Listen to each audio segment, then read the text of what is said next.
Hi guys, ayan na nga, excited akong gamitin ang aking Amazon gift card kaya bumili ako. Sa sobrang excited ko, ayan, napasubo tuloy at nasubraan pa. Kulang yung gift card. Ayan, i-open na natin guys. Ang ganda ng binili ko. Yan, ang una-una kong binili ay yung panel. Imbudo guys. Maganda siya kasi silicone at saka madaling iligpit. Matupi-tupi siya. Ayan, space saver siya. Ayan, mayroon na siyang large, medium, small, and extra small.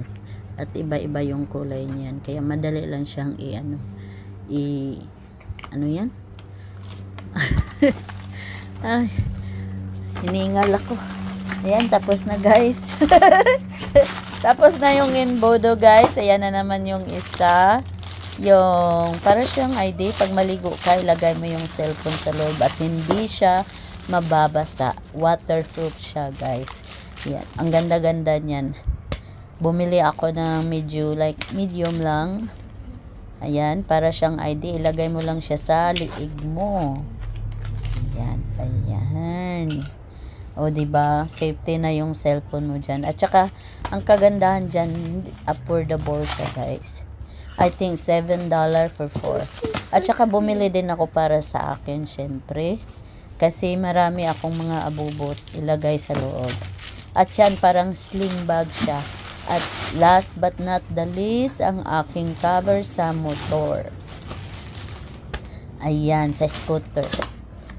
Binuksan ko yan. Inopen ko yung ano. Bisaya. Inopen ko guys. Ayan. Tapos, tinanggal ko yung tali na puti. Ayan. Pero hindi ko na siya inopen all the way kasi ang hirap tupiin. Balik. Kaya, halfway lang. Halfway lang siya pag open. Tapos, balik na natin ulit para hindi tayo mahirapan pag tupiin. Ayan. Guys, don't forget to like, subscribe Gina's channel. Thank you guys for watching. Yan, Imbudo sa motor at saka yung water